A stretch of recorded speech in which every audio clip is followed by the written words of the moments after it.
Bellevue has no idea what is coming, and it's not crime, it's not politics, it's not even taxes.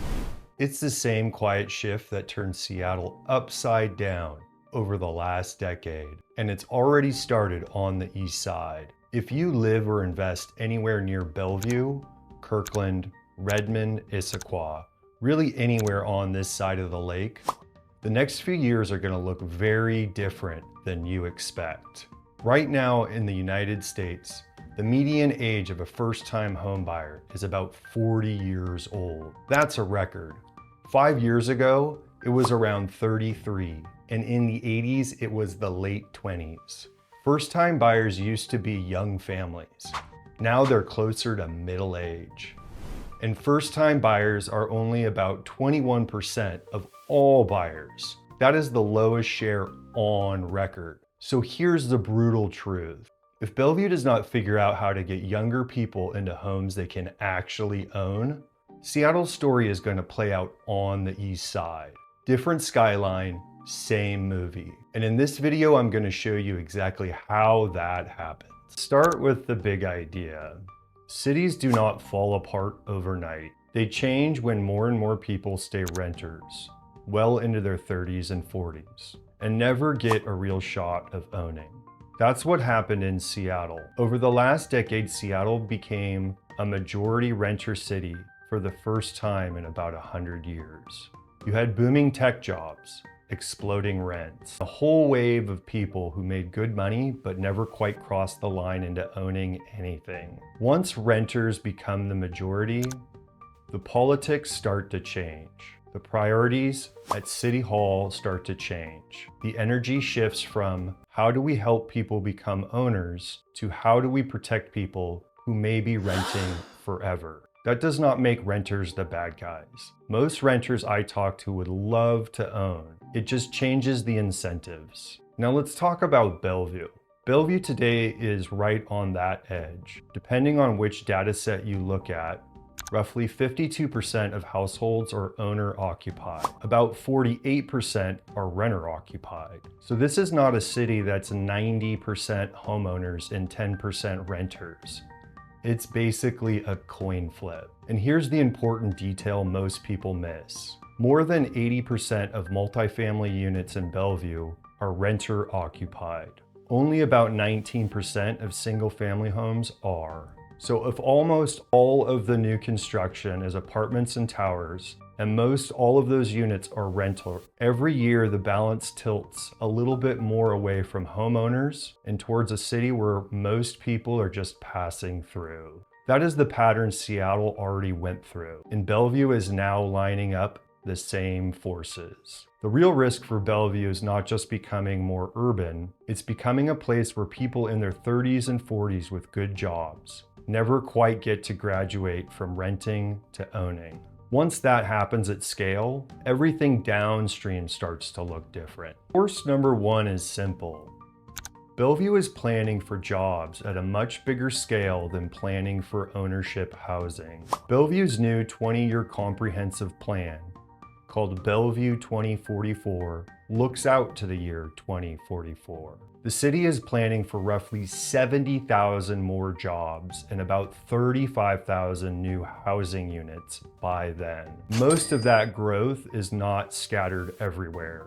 About 85% of the job growth and roughly 70 to 80% of the housing growth is expected to be in one corridor: downtown, East Main, BelRed, and Wilburton. If you know Bellevue, those are exactly the places where you already see cranes, towers, glass, and very little that feels like entry-level starter homes. Now here's where it gets interesting. On paper, zoning in those areas could allow a lot of new units. But some of the analysts around Bellevue's growth strategy shows that the city is only likely to see around 33,000 actual units get built over this period. That's already short of the housing target, and it is far below what could technically be built if every parcel maxed out its zoning. So here is what that means in the real world. The job engine is strong, housing supply is tight, and most of the new units that get built are large rental projects in the growth corridor. When that happens, here is who loses. Young buyers, first-time buyers, people trying to move from renting to owning. The folks with cash, stock options, and big down payments can still buy. Everyone else is stuck renting longer and longer. Remember that national stat that we talked about earlier? Median first-time buyer age is now 40. The share of first-time buyers is only about 1 in 5. Bellevue is not magically immune to that. If anything, the prices and the incomes here make it worse. So you end up with a city full of high-income renters. People paying $3,000, $4,000, $5,000 a month in rent in downtown Bellevue, the Spring District, or BelRed, but not building equity, not putting down permanent roots, not staying long enough to really shape the future of the city. That is exactly what Seattle lived through between 2012 and 2022. The jobs showed up, the towers went up, but the path from renting to owning narrowed for an entire generation.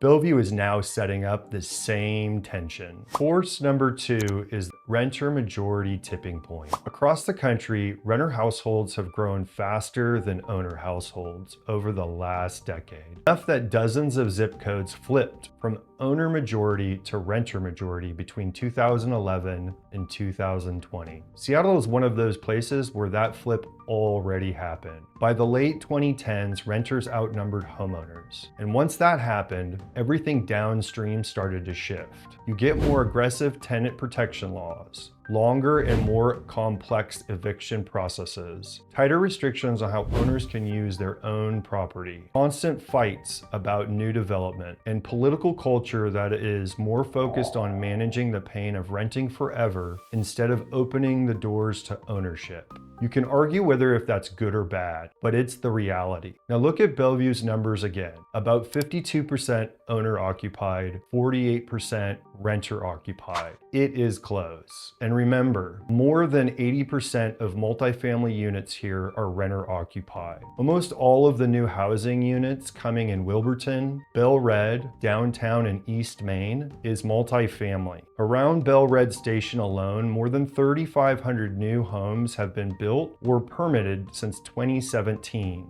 Most of those are not starter condos, they are apartments. So as those thousands of units fill up, the math is simple. The renter share creeps up, the owner share creeps down. And sometime over the next decade, Bellevue quietly crosses the same line that Seattle did. Once that happens, the politics follow. The pressure at City Hall shifts. You see stronger tenant protections. You see more scrutiny on land owners. You see more friction for small housing providers. You see station area plans that lean heavily into rental towers. And over time, you've seen policies that make being a long-term owner harder and being a permanent renter more normal. Again, renters are not the enemy here. This is not anti-renter. The problem is when a city becomes a place where huge numbers of people never get to graduate out of renting. They are here, they are working, they are paying taxes, they are building someone else's equity, and they never quite get the shot at the American dream. Seattle is the warning label,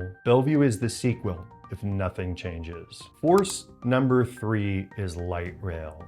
The Eastside already has the 2 line running from South Bellevue to Redmond. That starter segment opened in April 2024, and it was extended into downtown Redmond in 2025. Those trains already stop at East Main, downtown Bellevue, Wilburton, the Spring District, and over Lake Village. The missing piece is the connection over the I-90 floating bridge into Seattle. That link has been delayed a few times, but the full line is now projected to open in early 2026, with dates like April 25th being floated in the system reports. When that happens, everything changes. You are going to be able to go from downtown Bellevue to downtown Seattle without touching a car. You are going to see people who used to say the East Side is too far suddenly decide Bellevue is fair game. And you are going to see more investors and more developers target station areas because the math pencils even better near light rail. We are already seeing the early pattern near BelRed station. More than 3,500 new homes have been built or permitted since 2017.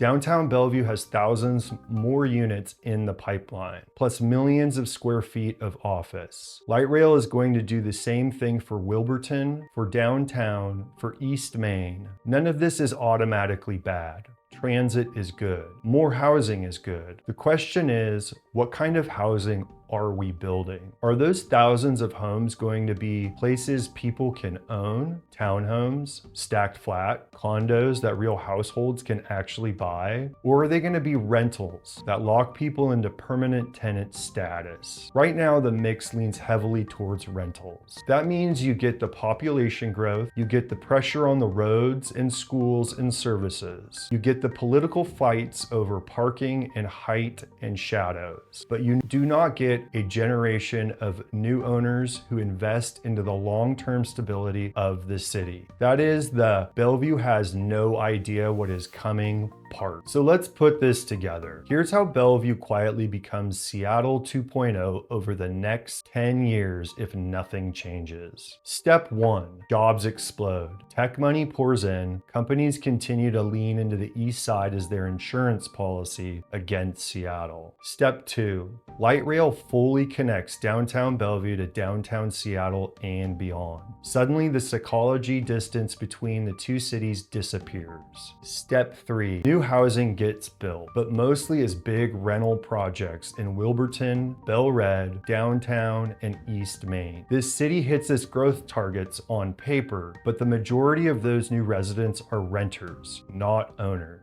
Step 4, the age of first-time buyers keeps drifting up. Young families look at prices and interest rates and tap out. By the time they can afford to buy, they are 40, the starter homes are gone, the townhomes are bid up. The only thing that pencils are rentals. Step 5, renter households finally outnumber owner households in Bellevue, just like they did in Seattle. Step 6, policies shift, not overnight, but slowly. More and more rules aimed at managing the pain of being permanent renter. More friction for small landlords, more resistance anytime someone talks about ownership housing that is not luxury single family. Step 7, the same companies and high net worth households that left Seattle for Bellevue start looking over their shoulder again. They see a city that looks and feels more like the Seattle they left, and some of them start planning the next move. That is the cycle, and it all starts with one simple thing, a city that stops creating new homeowners. So what do you do with all of this if you are watching this in Bellevue or anywhere on the East Side? Let me talk to a few different groups directly. If you are renting here and you want to become an owner, you need to be strategic. You are not going to outsave this market. You have to out-strategize it. Look for neighborhoods where the rules actually protect ownership.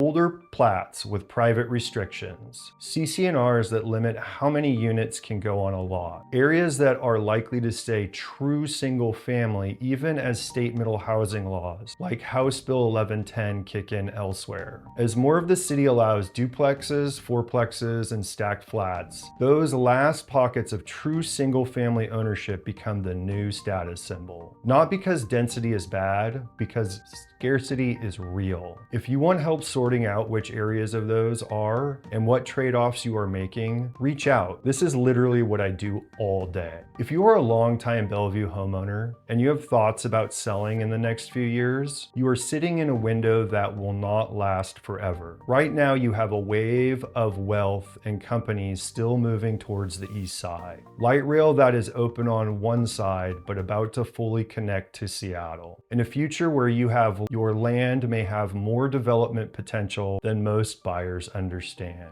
You can either sell like it's a normal suburban house, or you can sell it like it's a future development site in a city that is about to feel a lot more like Seattle. That is a completely different pricing strategy conversation. If you want to explore that, I offer a free consultation where we walk you through your zoning, your neighborhood, and what a builder or small developer might actually be willing to pay for your dirt versus what a regular regular buyer sees. If you are an investor, this is not a quick flip moment. This is a buy the right dirt and let the city grow into it moment. Focus on parcels near light rail and rapid ride transit. BelRed, Wilburton, East Main, Crossroads. Lots where today's rents pencil, but tomorrow's land value is tied to extra units or a different use under the new comp plan. You want things that can weather policy changes and still make sense 10 to 15 years from now. If you are not sure how to underwrite that, again, that is the work I do every week with builders and small developers. If you are watching this and thinking, I don't want Bellevue to become Seattle 2.0, the answer is not to fight every change. The answer is to shape it. That means for pushing for zoning and housing policies that actually create